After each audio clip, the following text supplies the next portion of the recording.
Good afternoon and welcome back to today's NASA Future Forum here at the University of Maryland College Park in the Riggs Alumni Center. For our final panel this afternoon, we have one of perhaps the best of all day. We have our panel on inspiration and education, building idea factories for the future. Our panel leader today is Michael Lach from the U.S. Department of Education. Michael? Thank you. Good afternoon, everyone. Great to be here.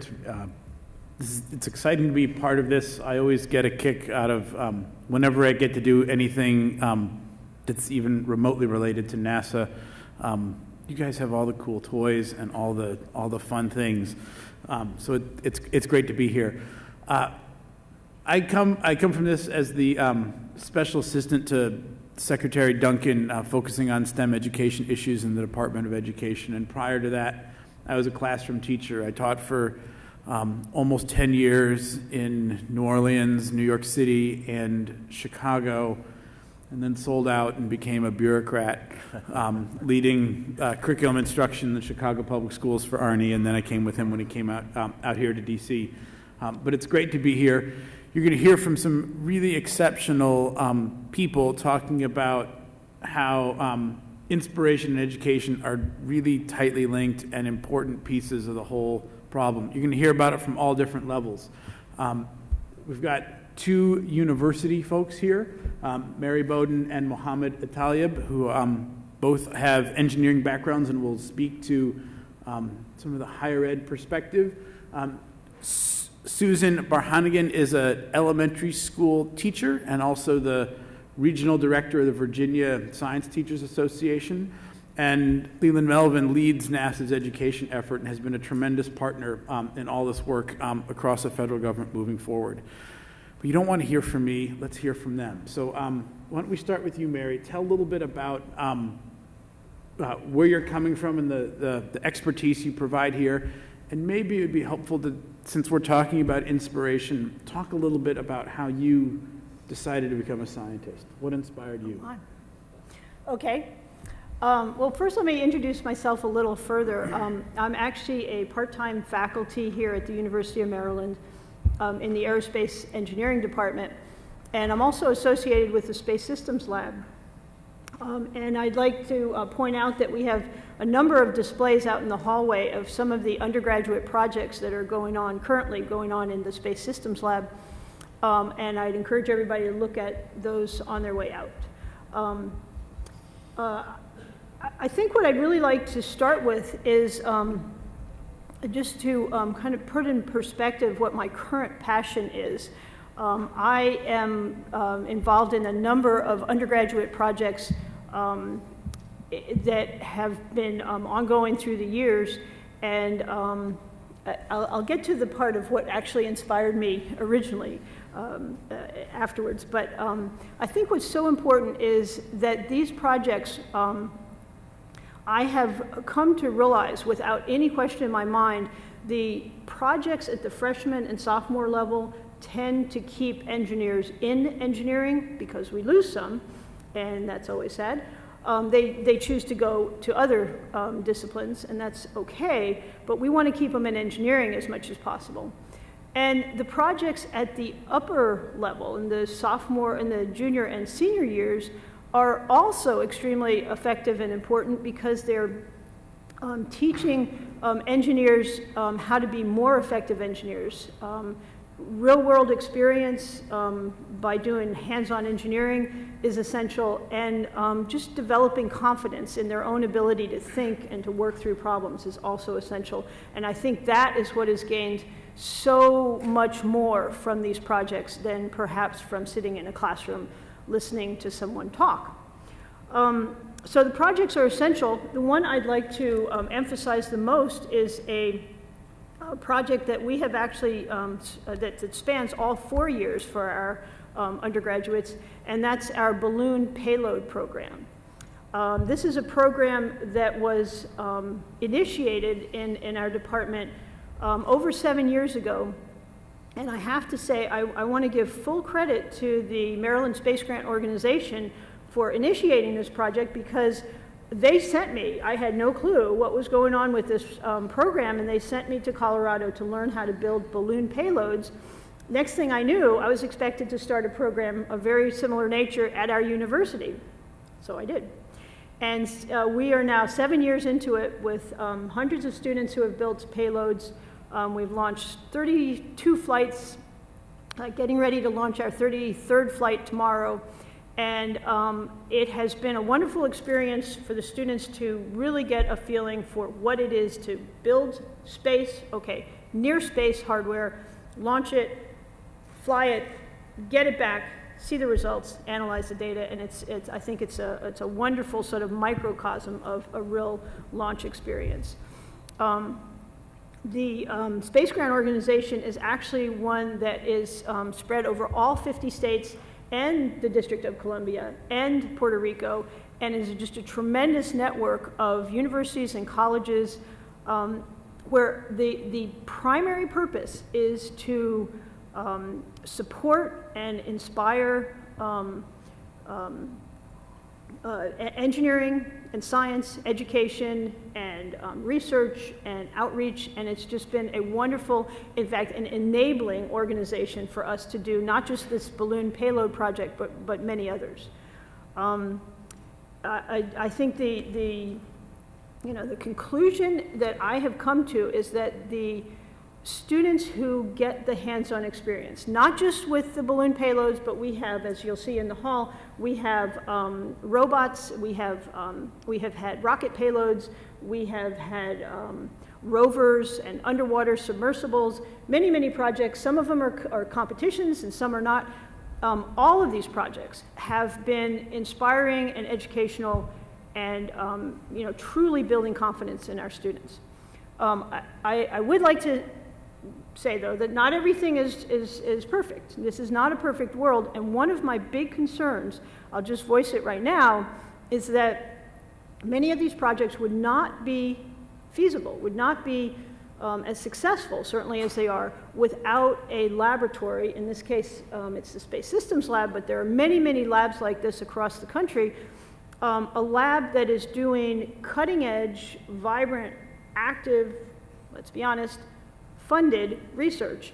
And if that, if the lab cannot continue, doesn't continue to have funding, not only do we lose all of the output of the graduate students working in the lab, but these opportunities for undergraduates will go away as well.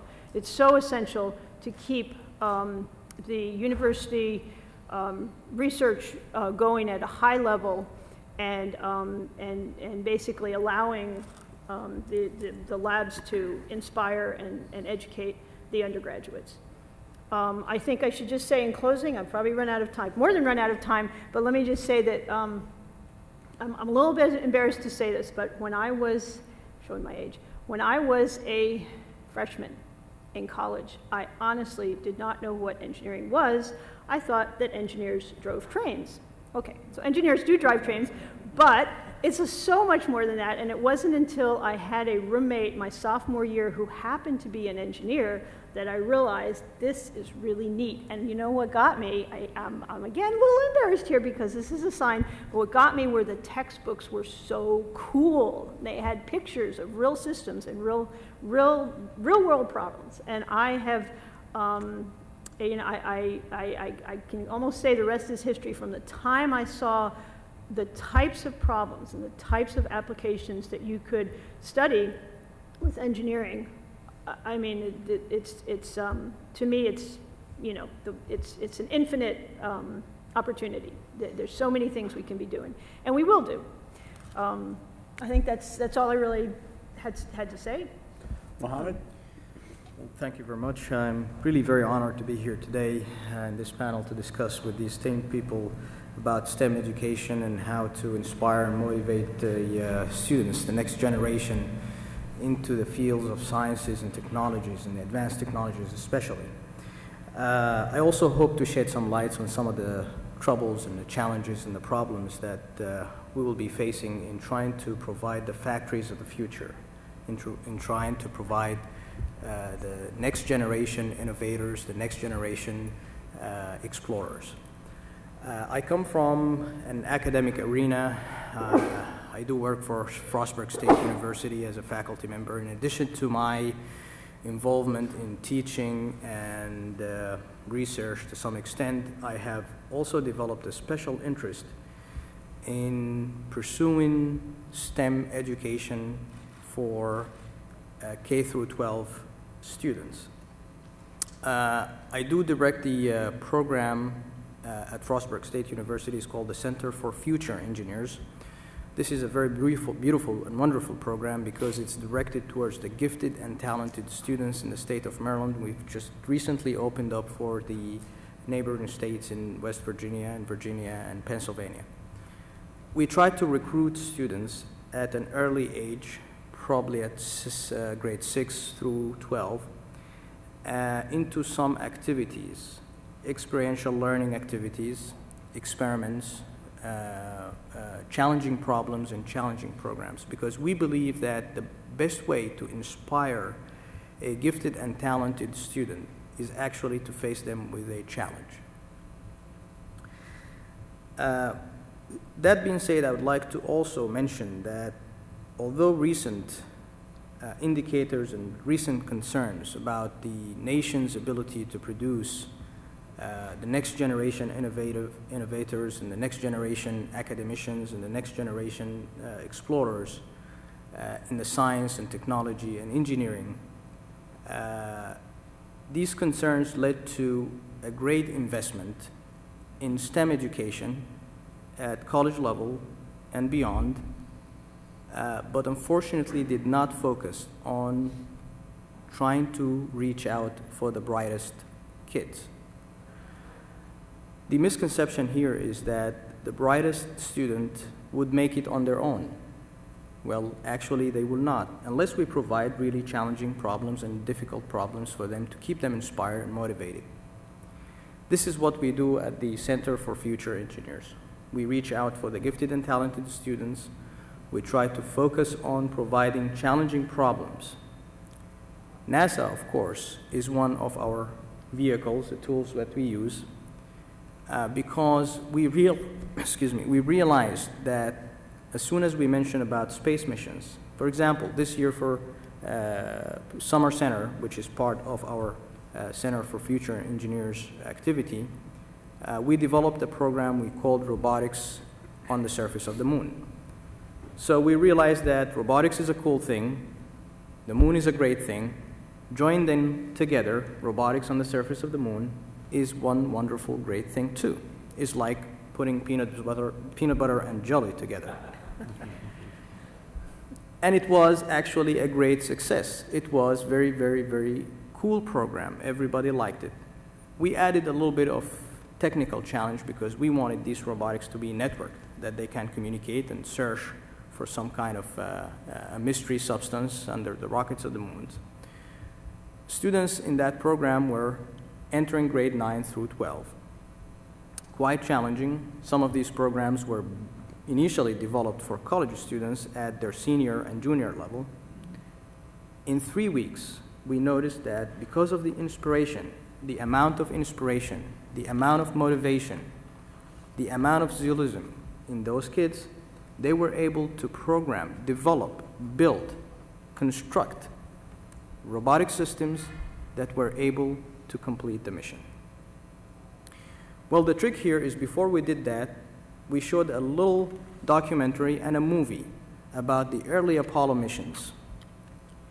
And we showed them how engineers did really great, cool things and how they reached their goals when the time was, it was very, very early stages of space programs. I kind of cheated a little bit because this is how I got myself into engineering and science. When I was little, growing, this is how I realized that engineering is cool, because I watched the documentary. I watched the movies about the early Apollo missions. NASA history and historical missions and current programs and current missions can be used as a great tool to inspire those kids, especially in these programs. Now, some of the problems and the challenges, and like my friend Mary here said, that the world is not perfect, is of course funding. These programs are actually dying because of the lack of funding. Why do we want to target specifically? We want to target all students and try to create the numbers that we want, the numbers that this country needs to cover the needs in fueling the economic and security needs in engineering. But we also want to focus on the gifted and talented students. They are also gifted and talented in other fields. And if we don't care for them, they would just simply go and find something else to do. I just was very surprised to learn that there's only $8 million in the federal budget for gifted and talented students in the United States. Remember that these are the kids that are going to participate in NASA great missions of the future, the gifted and talented ones. There's no money, unfortunately, earmarked for gifted and talented students in the state of Maryland, where we actually operate. With that, we are considered to be one of the few lucky centers in the state of Maryland that are still surviving because of some corporate sponsorship, and we don't know actually what would be the future for the center. In conclusion, I would like to reiterate that NASA past achievements and current achievements are a great tool and vehicle to inspire and motivate the future of our engineers. Through funds from NASA and other corporations, we were able to generate these programs. When we challenge the gifted and talented students beyond their capacity, we are not actually challenging them beyond their capacity. We are pushing the limit. And when we do so, we are preparing the great engineers of the future. With that, I would like to yield it. Let's go to Susan. Okay. Good afternoon. My name is Susan Bardenhagen. I am a classroom educator. I am the oldest of 4 daughters, and in looking at the careers that we all took, being the oldest, I went into the traditional role that someone involved in STEM education would be involved with, and that is being a teacher. My next sister is a physical therapist assistant. The medical profession is another place where you find a lot of females. My third sister really wanted to be a veterinarian, but she has her own horse farm and is an entrepreneur with everything that she does. And my youngest sister is a chemical engineer. She also went back to school and got her degree in becoming a financial analyst, so she can take on both roles. First, when she worked for Arco Oil Company, she not only could do the chemical engineering, but she was able to do the financial analyst and know what she was talking about in that particular role. She's now working, I'm proud to say, with alternative energy forces, and actually came to talk to my students about the new book that she was a contributing editor for on wind energy. So that's pretty cool.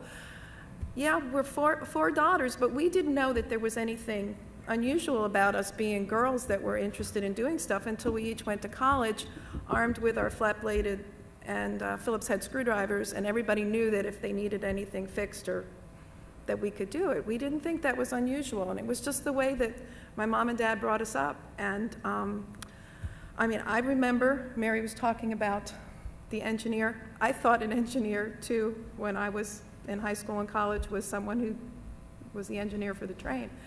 I remember the sonic booms from Grumman Air Force Base on Long Island, and we were always wondering what those things were, and kind of being afraid, but thinking they were interesting.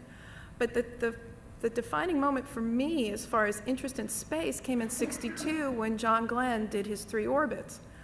And they, at the time, in school, they broadcasted on the PA system. There were no televisions in the classroom. I mean, we were still watching black and white. And I remember being so interested in that and telling my mom that I wanted to cut out all the articles and everything, and she actually gave up her treasured scrapbook that her big brother had brought back and let me put some pictures in hers. And because it's so little, you can see it just, I have this little thing of the ticker tape parade, and I saved it.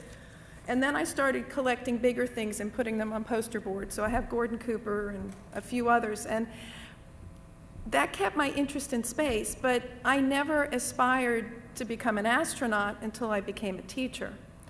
And I still tell my students that when I grow up, I want to be an astronaut, and because I teach elementary school, they look at me and say, well, you are grown up. And that brings me to what I think has me sitting here today, and the fact that I am still so excited about everything that's out there to learn. I relate to the students what it was like when I was their age, so that they can get it's very difficult and abstract for them to understand how much technology has grown just in the 58 years that I've been on the planet, and for them to understand that there were no black and white television. I mean, there were only black and white televisions, that at 12 midnight the signal came on and there wasn't anything on after that. No cell phones, the dial. And I tell them the things that I did in science. Now, I got to thinking today, and I took some notes as to what kinds of things I remember from my teaching, from being taught as a student. I remember doing a science project on brine shrimp, whether or not they preferred certain colored lights. And so I took over my dad's workshop in the basement and had all these different colored lights set up. And I remember doing that project. I remember my 5th grade teacher requiring us to keep a nature log and go out and find this particular spot that we'd have to go visit at least once a week, maybe longer, for the whole school year through all 4 seasons, and record information and data about the flora and fauna and everything that was going on. And somewhere packed in a box somewhere, I still have the leaves in these little, what they were then the plastic sleeves that you could protect things in. And I still have my students do that. I've had my 3rd through my 8th graders keep nature logs and do the observations. When I look at the things with which I've become involved, I think it's because of all the things that NASA has had out there, NOAA has had out there, and the fact that I am still a big kid that loves learning. I mean, when I was approached to be part of the panel today, it was because I don't know if I'm the only, but I'm one of the few classroom teachers who signed up to be part of this today. And then the rest is history. To just let you know a few of the things that keep me going with math and science. There's an organization called the Federation of Galaxy Explorers. There are 2 displays outside for you to look at. It was started in 2002 by an engineer, a space person who was so interested in space and wanted to get that message across and inspire kids. And I've been a mission team leader since 2003. And one of the most exciting things is to see young 3rd, 4th, and 5th graders who have so many questions that we don't get to a lot of the stuff that's on the meeting because they just want to know. And if we don't know the answers, we find it out and they investigate and they see me at school and they'll come back and say. The awe that's in their face is probably when I was sitting there in 3rd grade listening to John Glenn and getting inspired. Galaxy Explorers is a great way. We have moon-based teams. We've updated to the fact now where they have simulations, where we have suits that were created by the same company that does NASA, so the kids get to dress up in their little helmets and their white suits, and we made gloves for them and spongy boots so that they can feel what they're doing, and they actually do a moon base where they look for meteorites and possibly have a solar flare, and they have to go in and protect each other and it's a team thing, and it's just so exciting to have it involved. And that's one of the things that I work with that specifically related to space. There's another program that I just got involved with this year called the Real World Design Challenge, and that takes high school students and gives them a project to solve, a problem they have to work together as a team. It's totally funded by outside sources. The people that put it together, it's unbelievable what these kids would do. And the final challenge where they compete is in Washington, D.C., and it's held at the Air and Space Museum. When they're done, we have a reception. And to see these young kids, many of whom are going to go into STEM-related fields, working together on high-powered physics and engineering and coming up with everything they need to do, it's phenomenal. The lieutenant governors, a bill was passed and a resolution that all of the states are going to participate, and it's run through the lieutenant governor's office. That'll be coming up starting in the fall. Another thing that I'm actively involved in has to do with the female and the gender side of where I came to be, and that is through a conference called Girls Plus Math Plus Science Equals Success. It was started on the West Coast in 1990. On the East Coast, they have a lot of conferences called Girls Excelling at Math and Science, so it's GEMS. Again, it's math and science based from the early 90s as opposed to STEM, but we've now updated it so it includes STEM. And it's a career conference for the young people, grades 5 through high school, to see role models. If I were to say the two biggest things that I would think educators need to do is they need to provide role models, whether it's the teacher themselves or the people that they bring into the classroom through careers or conferences, that kids actually get to see other people like themselves, whether it be minorities, females, people with handicapping conditions, people of different ethnicities, and that empowers them to say, oh, well, I can do that too. And the conference is co-sponsored by the American Association of University Women, and I can say when I first heard about it, it's kind of a similar story to Mary. I thought the American Association of University Women, were the wives of professors.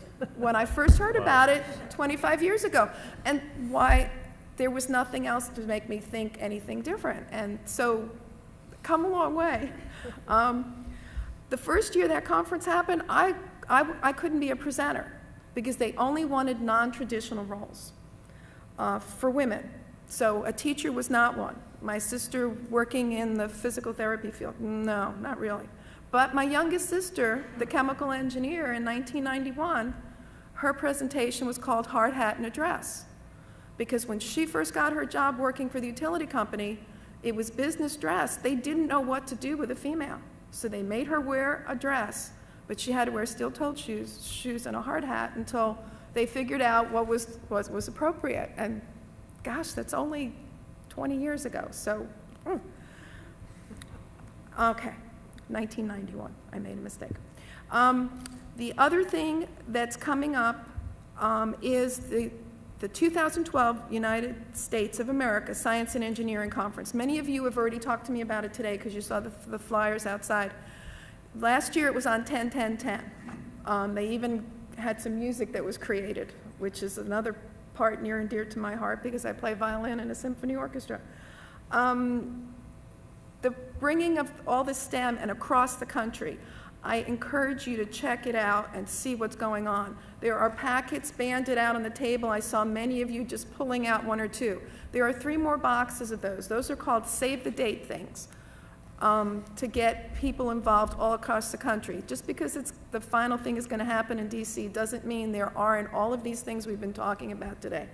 Partnering with businesses, bringing mentors in, bringing scientists into the classroom, having kids email questions to different scientists, field trips, and just getting everybody involved. And the reason I'm here today is because of AIAA, the American Institute of Aeronautics and Astronautics. I am an educator associate. It's free, and they invite me to all these different things. I got to have a reception at the British Embassy for the Royal Aeronautics Society to talk about things that were happening. And there's just so many things out there that don't cost money for me per se as much as it's an investment. Thinking about the last panel, yes, it's an investment for the different organizations to get together, but then to provide that for teachers so that we can then be excited and go back to the classroom and get kids excited and try to get other teachers involved is oh so important. And that brings me to the final thing that I want to say is my concern is that, especially at the elementary level, of having people who are knowledgeable about the content, and if they're not knowledgeable, still teaching it and finding out how to make the kids interested and learning with the kids to do the research.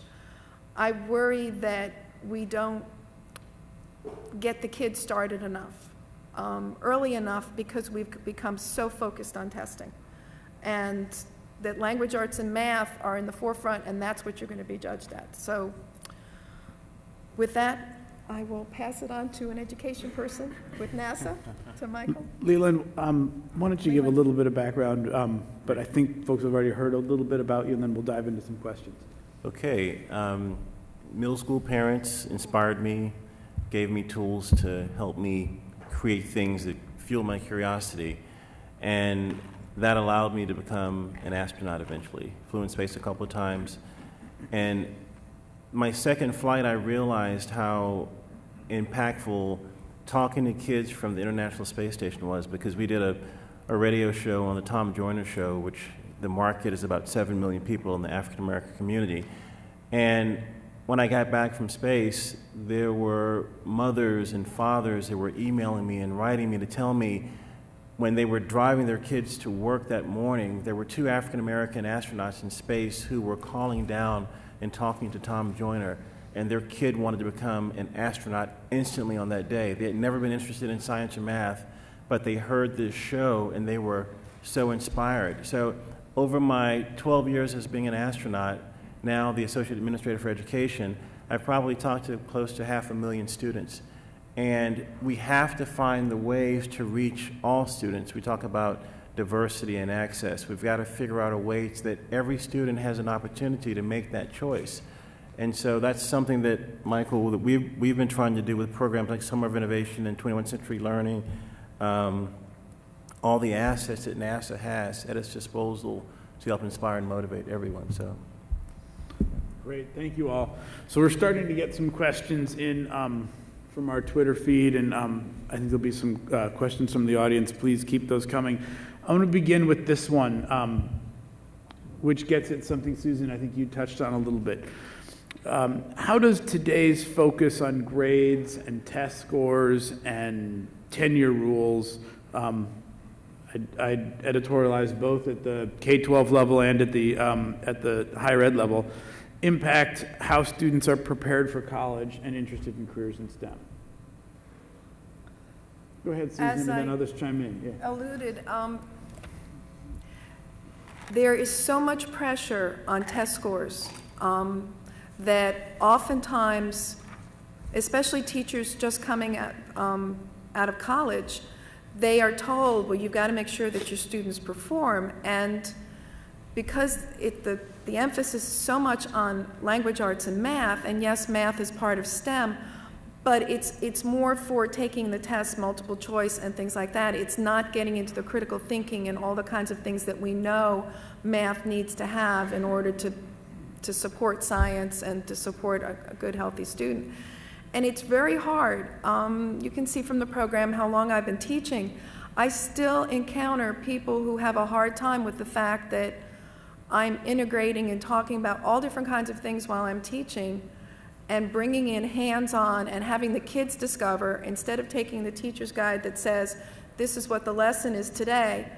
I gave my kids a box of wires and light bulbs and batteries and said, okay, make them light, see what you can do.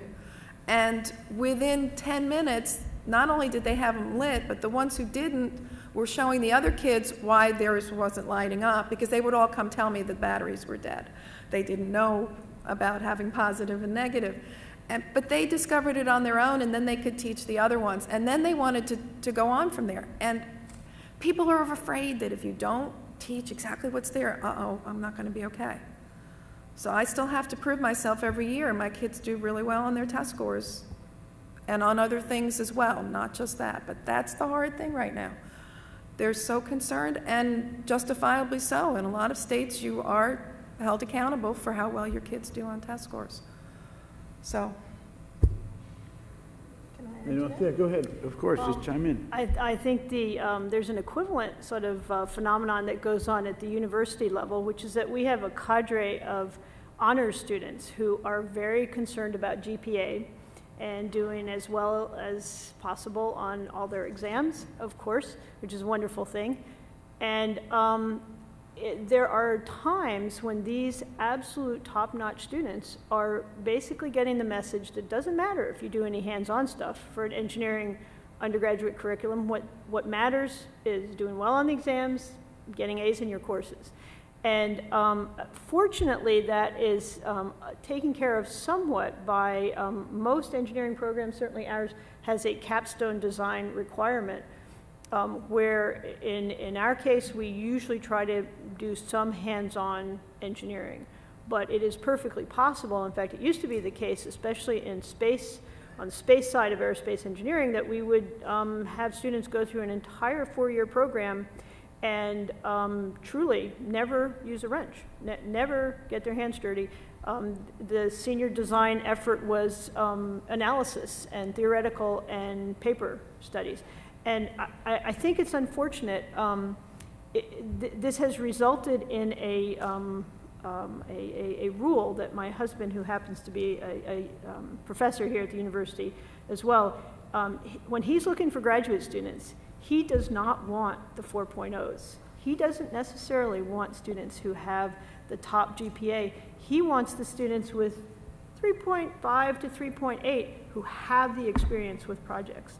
And what I'm seeing more and more is companies are sort of have the same attitude. Everybody will love a person with a 4.0 GPA. Don't get me wrong. But the ones that have maybe a slightly lower GPA but have experience with hands-on projects, that's what we want to get. That's what's really valuable.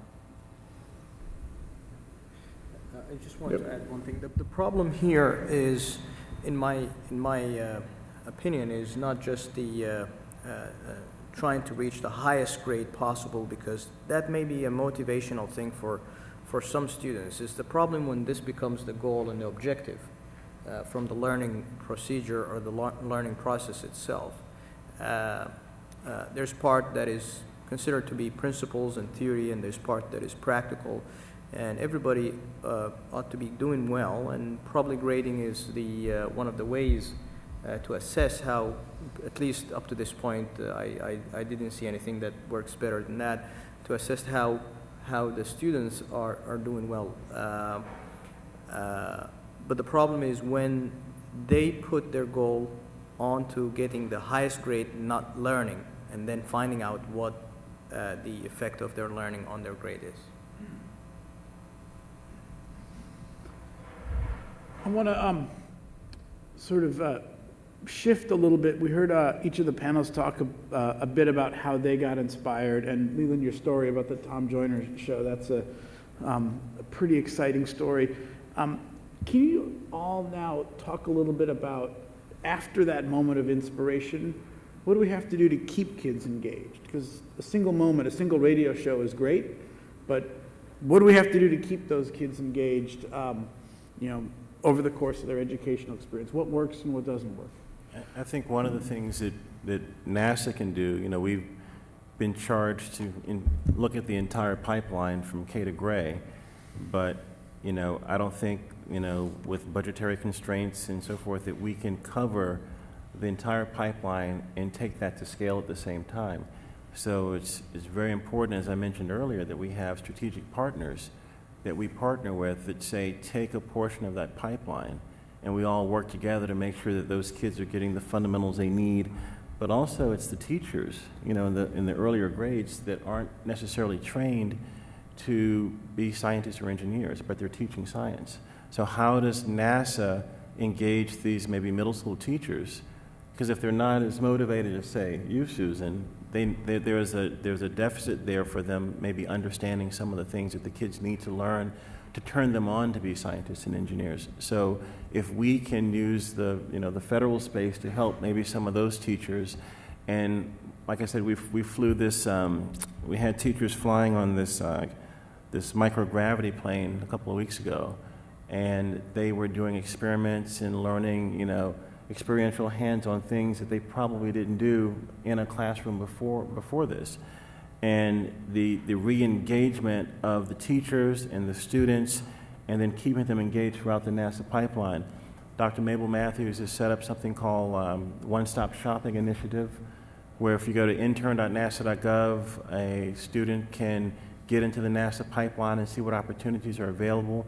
Right now it's for high school and college students, but if we extended this down into the middle school and elementary school, then we could attach, you don't have to get parental consent, but attach an ID to a student and be able to blast them out all the opportunities throughout their career, throughout their pipeline, and then they could see all the NASA-type related activities that they could do, and to keep them re-engaged into missions that are going up, Juno, Grail, all the things that are happening with NASA, the really cool stuff, then they could find out about it throughout their entire pipeline, and also the resources for, you know, graduate school and beyond.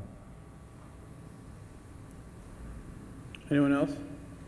I think keeping them involved, once you've realized that spark, I found it effective that you find out from kids at the beginning of the school year the things in which they're interested, no matter what it is, even if it's favorite colors at the youngest level, and who their icons are. That was an eye-opening experience as well. I remember doing that.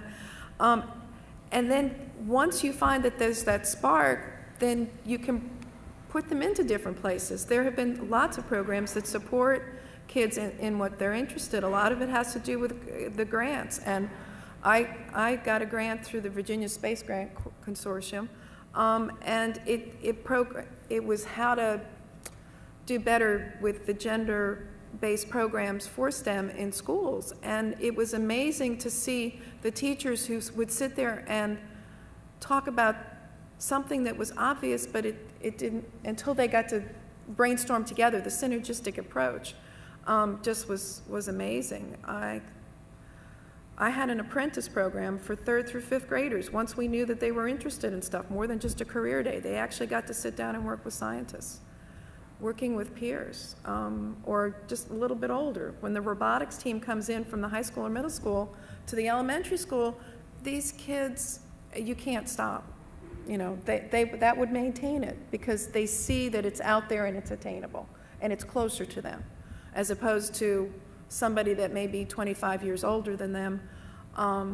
They have somebody that's just to them, one of their peers. So, Mary, did you want to chime in? And then we've got a couple of questions quick, from the audience too. I think I'd just like to add that I have a little bit of a concern that students in the grade school do projects and they find out that engineering is fun, and that's wonderful, but they also think sometimes that engineering is just fun and that it's easy, maybe too easy. And some of these students will come into a freshman year in an engineering program and suddenly they find that engineering is hard. It's very difficult. There's a lot of work to it. And I make a point at the beginning of every freshman course that I teach to say, yes, engineering is very hard. Engineering is tremendously difficult. If it weren't hard, everybody would be doing it. But there's another part to this message, which is that anyone, I believe, can be an engineer if you work hard enough. And what we provide, what we try to provide, and I think one of the important things is when students get into STEM, it's not just the getting in, they have to have the support when they're struggling and when they're working hard and they're not figuring things out. It's very important to, I'm talking at the university level, to have these students have a whole support system of their peers and of teaching assistants and of faculty who are there to answer questions and help them through the process. The support system is essential once they're in and inspired and ready to go. You got to have the support system. How about the gentleman in the back there standing up at the microphone? You have a question for us? Yeah. Again, I'm Greg Schuckman from the University of Central Florida. Before I was at UCF, I was with the American Association of Engineering Societies, and so spent a lot of time looking at the workforce issues. And we also had the Engineering Workforce Commission, which had longitudinal data going back to the 50s in terms of degrees and enrollments. So I'd looked at 86 to 96 was at AES, and then when I went to UCF, I said, let me look at how things have gone from 2006. And what was interesting is that over those 20 years, the number of students who had earned baccalaureate degrees in all fields had gone up over 50% in the US. The number of students who had earned baccalaureate degrees in engineering over that same period went down almost 3%. And I looked at it state by state. Maryland happens to be one of the winners. We went up 37% during that time. But in getting to your point, Leland, when you look at the representation of the engineering workforce and the engineering students, 57% of the undergraduates today are women. And we struggled to hit that 20% mark for women in engineering programs. It's even worse for underrepresented students in African Americans and Hispanics. When you go up to graduate level, it becomes worse. So the question is, how do you reach out, getting to your point about really digging down into the grades, not even middle school, but elementary school. I remember a study from the National Science Foundation years ago, and they looked at when girls made the choice of whether to go to a STEM-oriented career or a non-STEM-oriented career. And it was 12 years old. It was the 6th grade. So basically, if you didn't get them by that point, they were already going to be off the rails in terms of having the coursework and the preparation they needed to succeed in a very rigorous STEM career. So when you talk about all these different outreach and the strategic partners, NASA is probably the most exciting federal agency program of any. I mean, what's more exciting than being able to go beyond? And so I guess my question is, informal science education has taken a real hit in the budget. And so we do need to rely on these partnerships more and more between government and industry and academia and the media.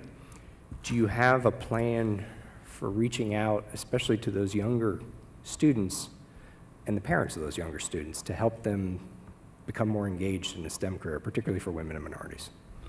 Yeah, NASA currently has a program called SEMA, which actually it's for underrepresented, underserved students, that reaches out not only to the students in the younger ages, but also to their parents, to bring the parents to a SEMA session to let the parents know that you don't have to be an engineer to raise an engineer.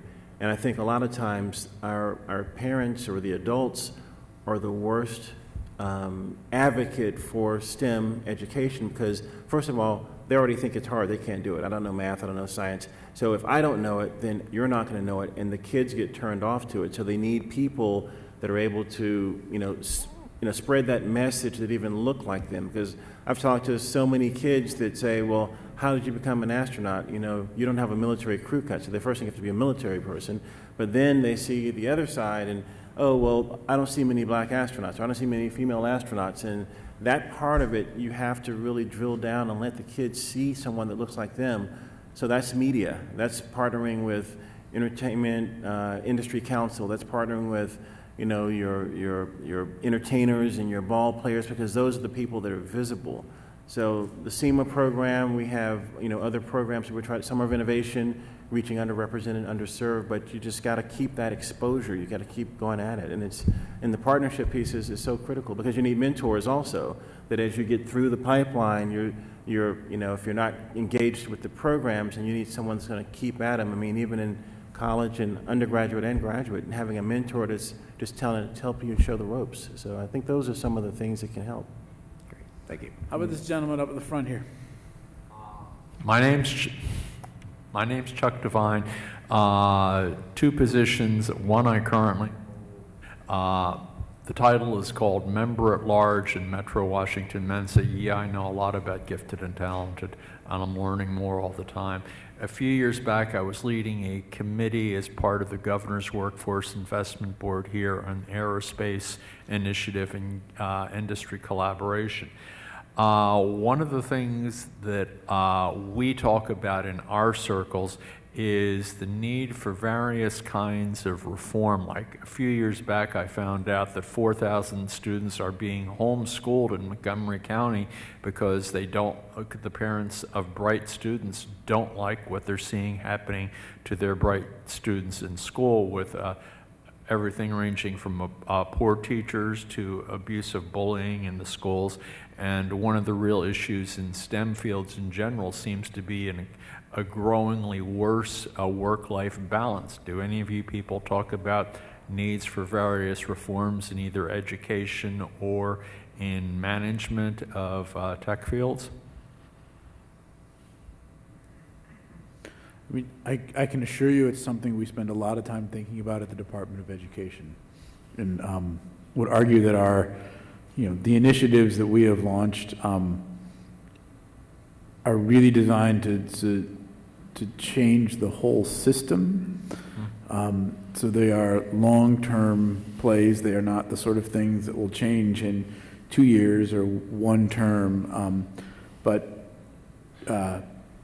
raising standards for all kids, recruiting, preparing, and supporting great teachers and leaders all over the place, better data throughout the whole system so decisions can be made at scale with confidence at all levels of the system, and then really for moral issues, finally paying attention to and making changes in the places that need it most. The schools that have been failing kids for years and years and years, we're finally saying, hey, we need to do something about that. It's not okay to keep that going.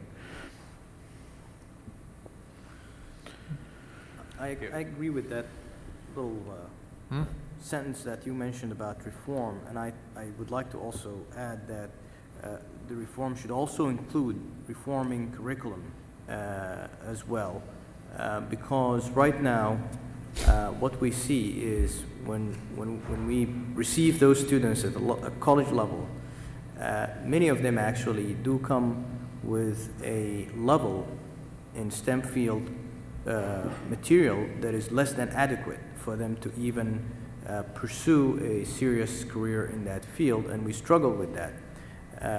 They come in with the notion that the field is quite exciting and easy, and it's not a big problem because there's so much emphasis on just the fun part of it and not on the actual strong educational component that comes with it.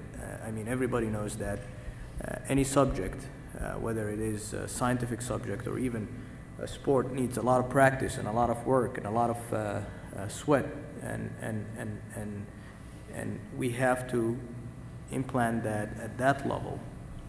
So the reform should be in that, and also the training of the teachers and many of these things that are probably very well covered.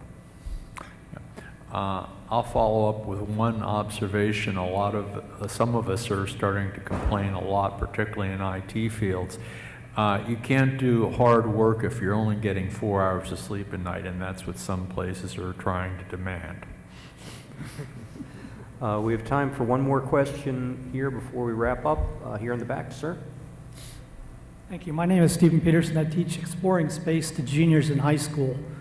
Last month I had a golden opportunity to go to a Teachers in Space workshop, which opened up a world of new information. Last year when I was teaching this course, I discovered that the students really opened up when we taught them the little stuff. For instance, I would walk them through the space shuttle launch from the 2 hours before to the time they reach orbit. Coming from the workshop, what I really could use from NASA, and throughout the day they said, tell us what we can help you with, is the little stuff. The big stuff they get, okay, that's good. When you start talking about that little stuff, they get excited. And let me give you an example. It'd be nice for me to tell them how an astronaut preps from the time of pre-brief to purging his body. I don't know all the details. I've heard it, but I can't remember. To doing the EVA and coming back in again. It's those little things they really get excited about because they had no clue all that little stuff went on. So how do I get that information so I can present it to the students to get them excited? Call me. We have quite a bit of information on, I know, the JSC, Johnson Space Center homepage about some of those little pieces of how you go to the bathroom in space, how do you do different things. There are websites, the NASA website, nasa.gov/education has little stories, but they're not all in a central location. So that's something that we're also trying to get more of an infrastructure for selecting video clips, selecting information on these types of things, the little stuff, so that kids can see what's going on to, take them from, 3, 2, 1 liftoff to coming home, that whole cycle. But I'll give you my card when we're done. Thank you, sir. Mm-hmm. But I want to make a comment in the Women in Aerospace are planning a STEM event here at the University of Maryland the last week in November or the first week in December. And I don't know exactly what all's on the agenda. I know there will be panels, there will be a career fair and this sort of thing. And it's being sponsored jointly, too, by the Maryland Space Business Roundtable and the AIAA and maybe some others. And I thought some of you might be interested in attending, but I'm not sure how they're going to get the word out yet. Thank you. Very good. Any other concluding comments from our panel? Can I say one thing that just follow up this this question or this comment about how interested students can get in learning the real, details of doing something like a spacewalk. We actually teach a graduate course that goes into the details, and it is tremendously complicated, the sort of body chemistry effects that have to be dealt with. But I think you don't have to go to that level to be really psyched, but what you do need to have is humans in space. And I don't really know where our future in space is, but I personally, and I think I hear this from so many kids, we've got to have humans out there. We've got to have humans in space to really inspire and to really, give students. Yeah, I'm glad you agree. Apparently not everybody agrees, but that's okay. But I feel like that's the crux of the matter. And Mary, that is the plan, to continue with humans in space. Right on. Okay. Okay, thank you very much for your wonderful thoughts. That concludes our panel discussion. We have some closing remarks from Dr. Michael Gazarick. Mike is our Deputy Chief Technologist at NASA headquarters in Washington. Mike?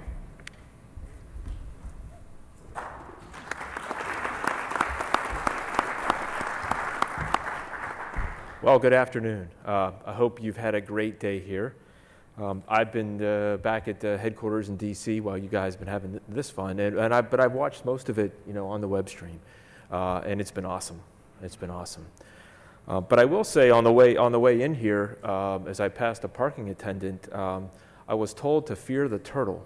So I don't know what that means, but maybe some students can kind of help me out with what that means. Being here live, apparently, there's something to be careful about. I think we heard many interesting points of view today, and really, as you know, that's the point of this, right? It's really for us to listen and to have a dialogue about the kinds of things that we NASA are doing.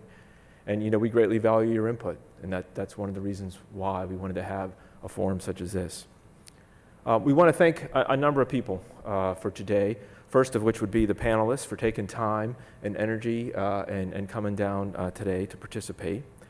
We want to thank especially the students from the University of Maryland in robotics and engineering. For many of you who have seen the displays out in the hallway, fantastic and great stuff.